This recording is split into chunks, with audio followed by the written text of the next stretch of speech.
Hi, this is Diane again, and you may know me or you may not. I am a personal coach that helps with connecting to food, relationships with food, boundaries with food, family, and the world around us.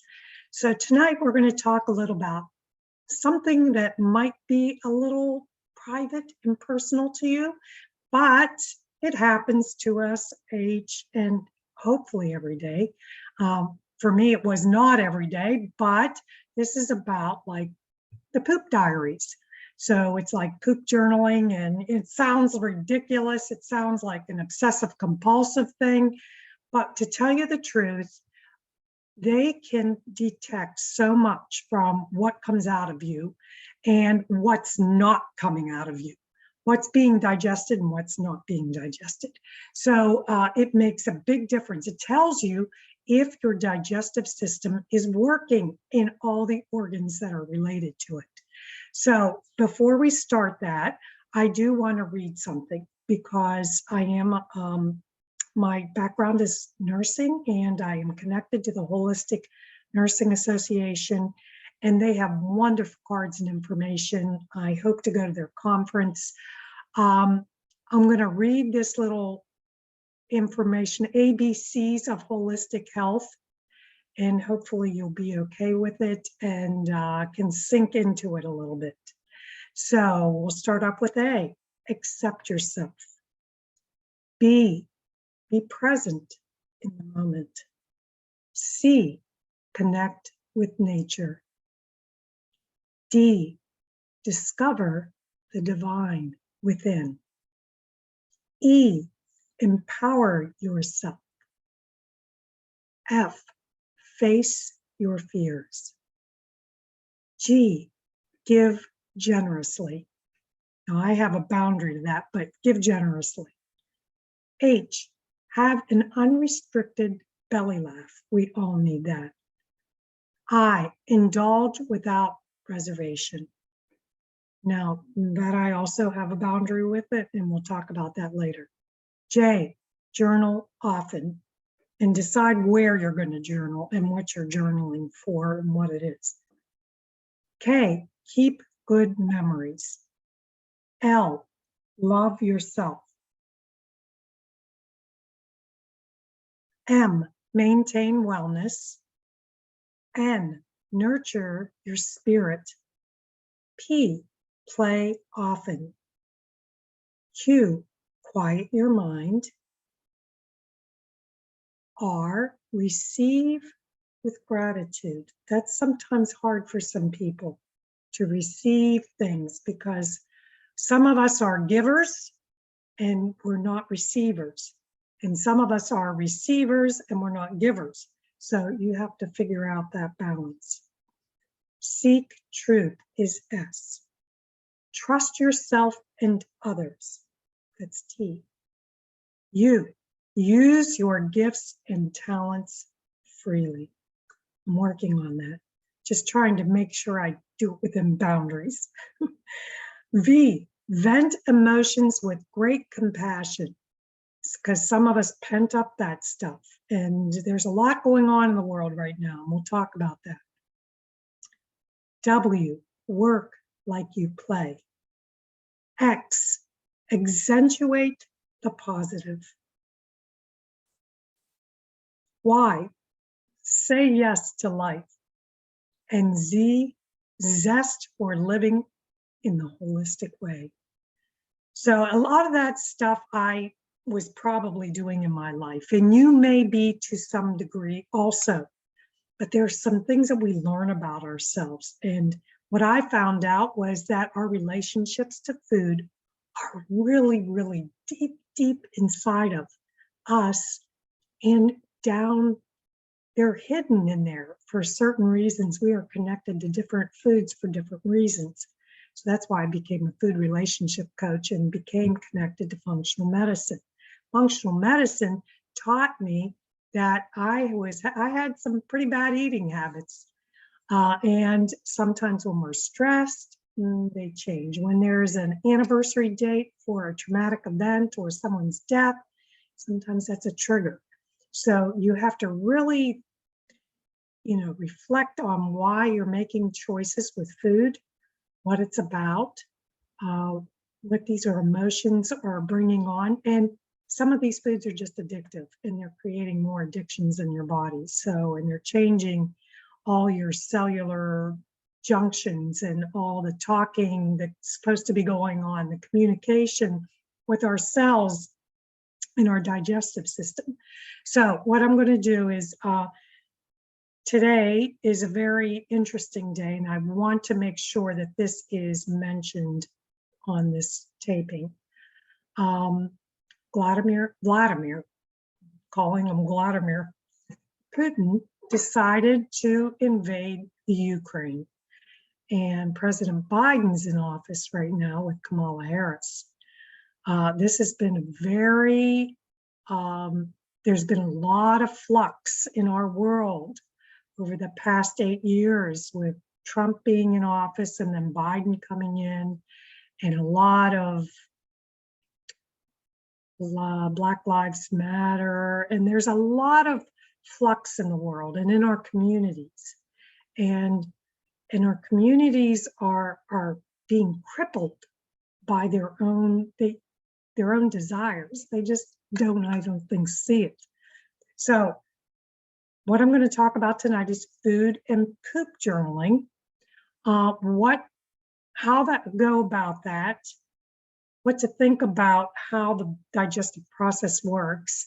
And I want to feature Andrea Nakayama, who is excellent with food and poop journaling. And like I said, a lot of people think this is like some obsessive compulsive. You don't want to become obsessive compulsive. You want to be able to just make a connection to understand what's going on in your gut, and then be able to translate that into what you need to do to make things work better for you. So I'm going to share my screen. And it looks like it's all over the place here today. See if I have the right. Yes, here we are. We had a lot of information over the past couple series, and I hope that you will subscribe to my channel so that you and click the bell so that you can get access to these as they come up and pop up, because there's so much information that I couldn't even begin to introduce you to all of it at one time. So let's see if this is going to work.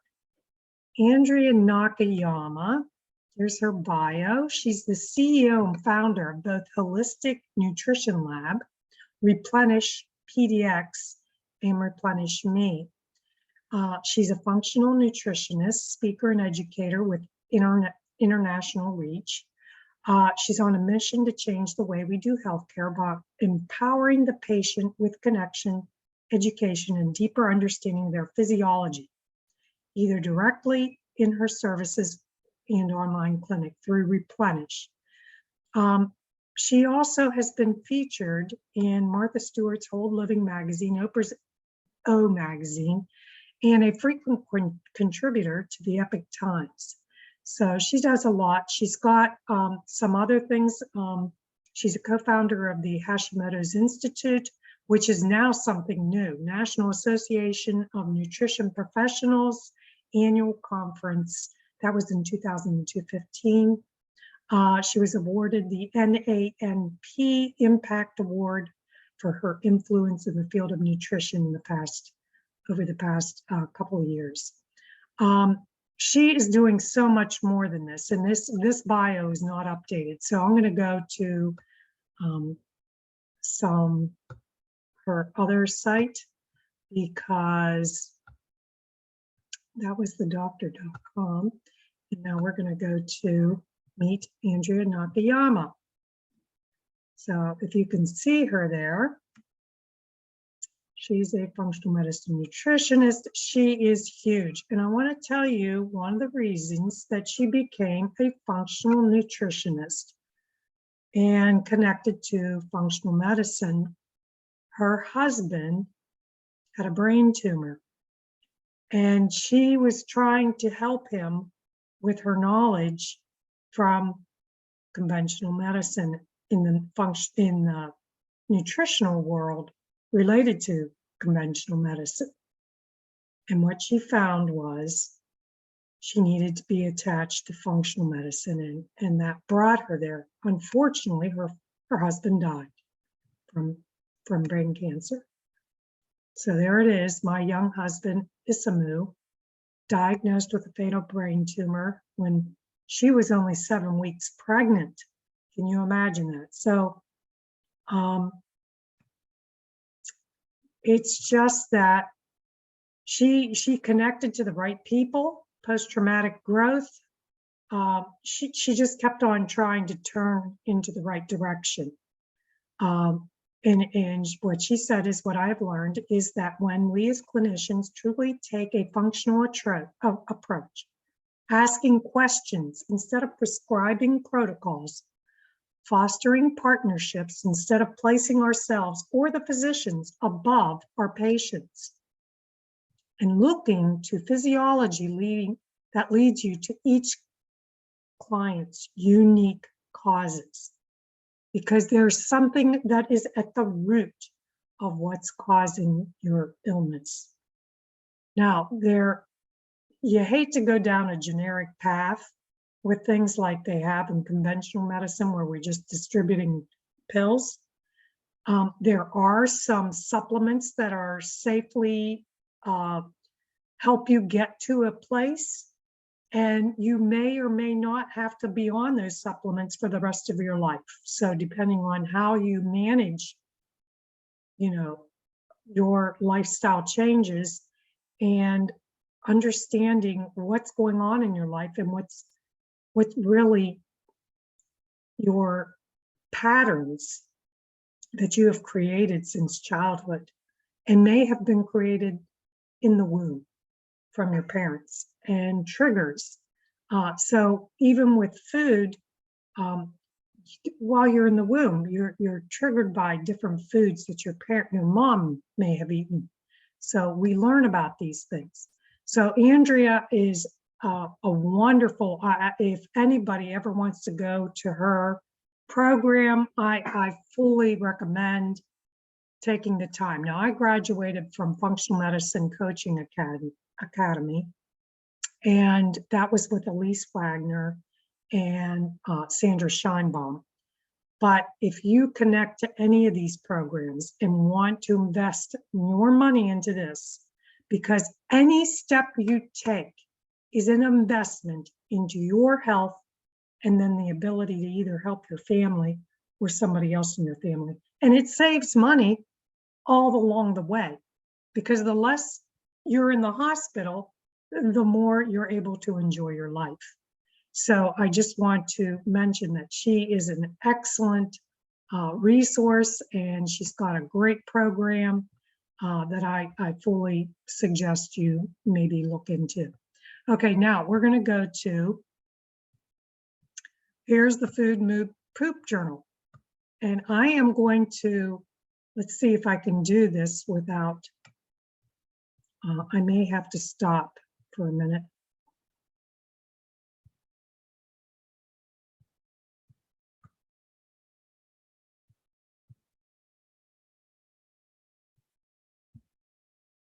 Okay, so I have to stop.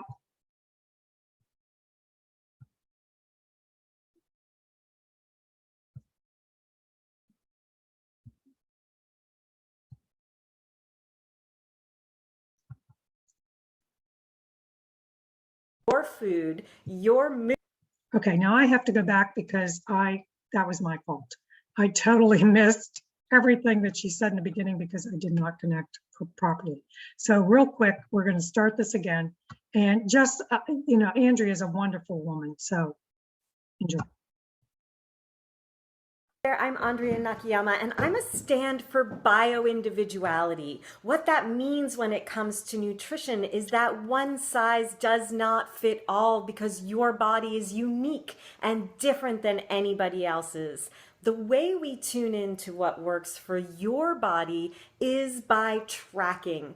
My favorite tool is called a food mood poop journal, and I'm going to be initiating a challenge where you can start tracking your food, your mood, which is your signs and symptoms, and your poop over a 3-week period right here on Facebook with me. So here's what you need to do. 2 things. First of all, go download your food mood poop tracker at replenishpdx.com/FMP. That's FMP for food mood poop. Again, replenishpdx.com/FMP. And then right down below, write I'm in with an exclamation point. I want to know you're in for this challenge, and let's get tracking. Stay tuned for more details, and I'll see you back here. Bye-bye.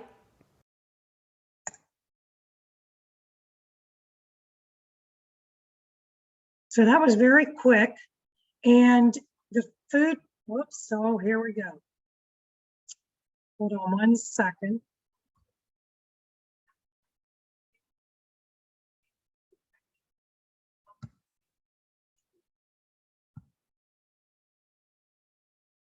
Okay, so we have, how do I get out of here again? Okay, so it was wonderful that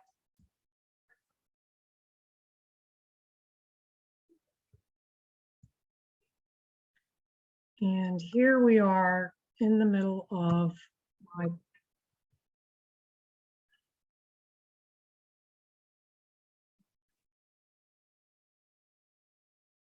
so with her food mood poop journal, I think that I will have that link in this talk for us to okay, let's get back to where we were. We'll have that link for you to be able to download that. And I don't want to spend too much time. I just want to go into some of the things that can affect how you're digesting your food. First of all, the sugars that we consume every day in many different foods and in many different forms can change everything about the pH in our stomach and how our stomach acid works. And if you've been put on medication to reduce stomach acid, it actually just works against you. It works against anything related to your digestive system. Also, if you're eating a lot of carbs and a lot of sugars, then that also puts a lot of stress on your pancreas. It can't make the digestive enzymes it needs to digest your foods. The insulin levels are going all over the place, and those cells are also becoming very tired. They all become tired or fatigued. And eventually they can become very fatigued to the point of being sick. Then they can't produce and work for you. So you're working against them. So if you're on any of those stomach medications, I was on Prilosec, I was on every medication you could imagine. I was on Miralax to go to the bathroom. It was all because things weren't working. And I had exhausted my pancreas. And then the liver has to work with it, and then it gets overworked, and then it becomes fatty liver. So all these things are connected. Then you get that, if you've got pancreatitis plus hepatitis, then you start developing stones, and then your gallbladder doesn't work. So all these things are connected to why you're not being able to digest your food and why you're not even being able to create and form anything to come out of your body. If you have extreme episodes of IBS, constipation, things like that, these can be eliminated by just adjusting how many times you eat a day.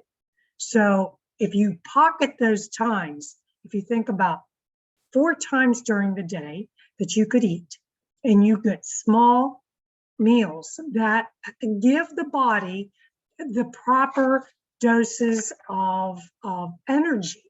So you need a carbohydrate. There's simple and there's complex. The complex carbohydrates help to maintain your blood sugar.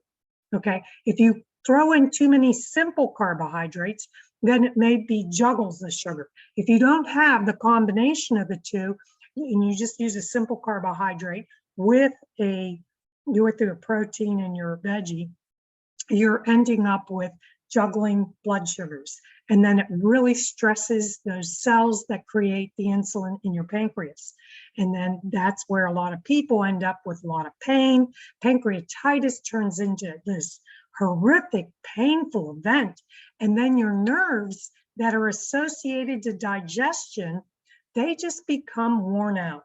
They become so worn out that they ache. And then you might get shingles. So first of all, you're not absorbing your food because the food's not getting digested. Then you're wearing down your systems. So I'm going to just real quick go over some of these sugars because I've mentioned this in the past. It's huge for what's going on with digestion. Now remember, I am going to post that Food Mood Poop Journal in the bottom of the YouTube channel. You can go visit Andrea Nakayama. I'll have her link there too, because she's an excellent resource no matter what. Her program is a little expensive. So you want to take these other suggestions into account when you're thinking about these things, because they're very important. Now you can, let's talk about the refined sugars. There's different types of refined sugars, and almost everything breaks down to a sugar that we eat. Okay, some of these, if you think of something called the FODMAP diet, there are some foods that don't really, they turn into this, they're more roughage and they go through your body. They don't really get digested. So FODMAP stands for fermentable, and then it goes through all the different sugar types, oligosaccharides and so monosaccharides and whatever. So FODMAP is one of the diets that is recommended for a lot of people because most everybody by the age of 20, if you're not experiencing it before that, you are in a place where you're in pancreatic fatigue by the age of 25 or 30, and then you have children, and then you're not giving them the nourishment they need. So what you need to do is to take into consideration these refined sugars: agave, cane juice, caramel, dextrose, fructose, glucose, invert sugar, juice of any fruit, any type of fruit juice. I'm telling you, I lived off of orange juice in the morning, and it just made things worse. And I was burnt out by 4 o'clock in the afternoon, didn't know I needed to eat, but I was a mess. I would wake up, have juice and coffee, and then eat lunch. And some of that lunch was just heavy carbs. Lactose, which is in milk, everybody should know that. Milk is a sugar. Maltose, molasses, sucrose, sugar, brown, coconut, date, granulated, raw, turbinado, white. Syrup, brown rice, cane, corn, flour, flavored. Any of the syrups that they put in the coffees that you go buy at a local coffee shop is a sugar. It's a refined sugar. Goes directly, hits, it just knocks onto that pancreas and says, excuse me, I need some insulin and I need some digestive enzymes now. So you're actually killing your pancreas by drinking those. Believe it or not, dates, honey, maple syrup, sorghum syrup, stevia, sucanat, Yukon syrup. Dates are very, very high in sugar. A lot of people use those, boiled down, and use that syrup to flavor some of their foods.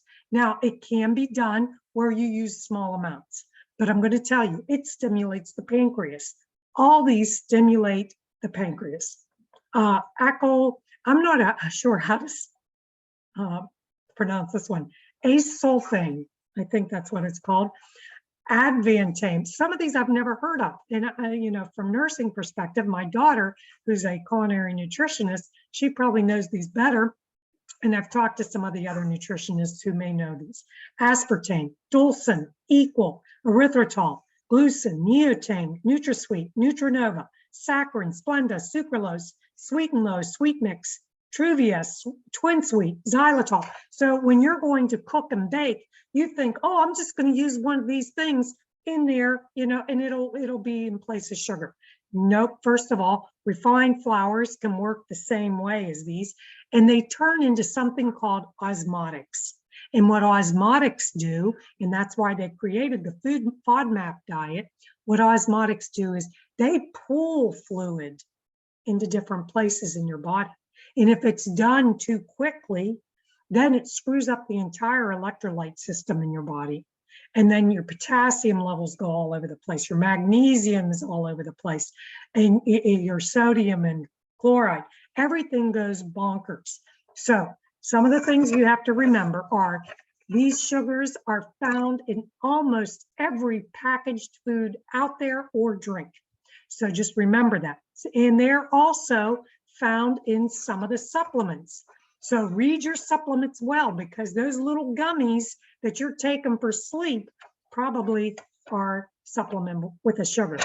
Anything is. And remember that if you're going for a colonoscopy, that colonoscopy prep usually has 50 grams of sugar or has some kind of an osmotic effect in your gut for you to go through that procedure. You have to be very, very careful about that whole thing, because if you're diabetic already, or they've already given you that diploma and says you are a diabetic, or you are, you know, type 2, you are going to have trouble. It may seem that you're fine during the whole thing. Down the road, you're going to find liver problems because they taxed your pancreas. If you tax the rich, and it goes to that, you know, it's just Robin Hood playing games. So some other things I want you to remember is that for proper digestion, a lot of people don't take into consideration the pH of their water. Now, depending on where you live, what type of water you have coming out of your sink, what you're drinking, and when you go to drink fluid, I'm going to call it fluid. If it's coffee, if it's tea, anything that you add to it, these are foods. Remember that. They are foods. There's your body has to respond to whatever it is. Coffee comes from beans. Teas come from leaves and vegetables. And they can be a nice little thing in between meals, but I can tell you that unless you drink it totally black or without anything in it, some of the teas have sweeteners in it. They have fruit in it. So you're triggering your pancreas in the middle of, you know, you don't think you're eating a snack, you are you're drinking a snack. So you want to give your pancreas a break in between those meals. But one of the things, all different waters. Now the plastics are a big problem because they trigger some other things in the body, and these can throw your hormones all over the place and cause thyroiditis. Okay, so different types of water, the different pH balances of water, some of them may calm things in your stomach. You want to build up the stomach lining for it to work well. I had chronic gastritis for like 10 years. I mean, it's a wonder I didn't get stomach cancer. So, you know, you go from one extreme to another, and it's very difficult to know what exactly to do. Now, some of the things that I'm going to mention today, I have talked about in previous episodes, but I always want to bring back to the fact that sodium chloride, all these different electrolytes can be thrown way out of balance with a lot of heavy carbohydrates, eating too much, or not eating at all. Some people are afraid to drink because they're afraid to go to the bathroom, whether they're traveling or whatever, and these cause more problems. Now, when we're talking about the intestinal lining, you want it to be in good shape enough so that food is not leaking through the intestinal lining. And that's what they're finding. They're finding that people are having horrific allergies because the gaps are so big in the intestinal lining, it's going into the blood and into the vasculature, all the veins and arteries, it's showing up, and then it's triggering all these immune responses. And that's where you get sensitivities and allergies and all these things. And then you're getting rashes and then it also leaves your immune system wide open for viruses to take over and bacterial infections and things like that. So, and yeast overgrowth in the middle of the gut, it's called SIBO, S-I-B-O, small intestinal bowel overgrowth. That can happen if you're not eating the proper foods and you keep eating the same thing. If you keep eating the same types of food, you'll have a lot of problems. You got to rotate things. You got to start things very slowly. I suggest get some avocados, look up anti-inflammatory diets. I will post some books for recipes. And I also want you to make sure I will post my link to my book. It might be your pancreas. Lots of good information in there. Now, it does not have Dr. Robert Lustig in here, who's excellent and he's top notch. Lily Nichols, who's the top-notch RDN associated to understanding what it is to breastfeed and have children. Follow Wellness Mama if you have any children or grandchildren that are having babies. But if you're, or whoever in your family. Some other things I wanted to mention just before I finish up, because if you have questions, I would like for you to post them underneath. Now, my puppy has to go and we're going to have to leave. But walnuts, great for the brain. Now, you might have to zip those up and put those in a type of a shake. Be very careful of the amount of fluid that you are taking in. Your fluid abilities are different than somebody else's. You don't drink a big shake. You might need a small shake. You might just need a small little amount for you at the present time to just get to be able to tolerate food. Okay, these filled with great, they have wonderful things. Now there is sugars in here. There's 4 carbohydrates, but it's small and it's got good fat. Pistachios have excellent amount of fat ratio. They're a good nut, but again, same with cashews. Excellent nut. Coconut. Can't tell you enough about coconut, but some people might have some reaction because their body may be filled with yeast. And if their body's filled with yeast, they're going to react because it's saying this coconut is going to help you, but there's going to be a little inflammation while I try to work with it. I'm not saying you've got to very small dose things. Test them out, see what your body's doing, because you need to furnish it and fill it with the proper nourishment first for it to digest the food and then for you to feel better. And for you've got to maintain things coming in to the colon for it to properly do its job.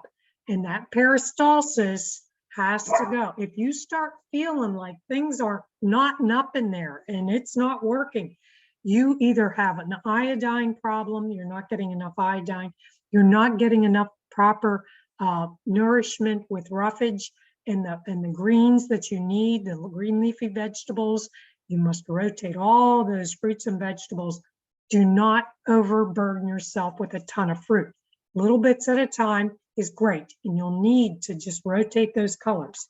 But that's all I'm going to cover tonight. I hope that you learned something. Please put any questions in the box below. A lot of people are already updated with all this, but this might be new to you. You might understand some of it and you may not. If you're having more difficulty and you already did some things, because a lot of people are on elimination diets, they may have already eliminated things and things still aren't working. So there's some other things we can work on.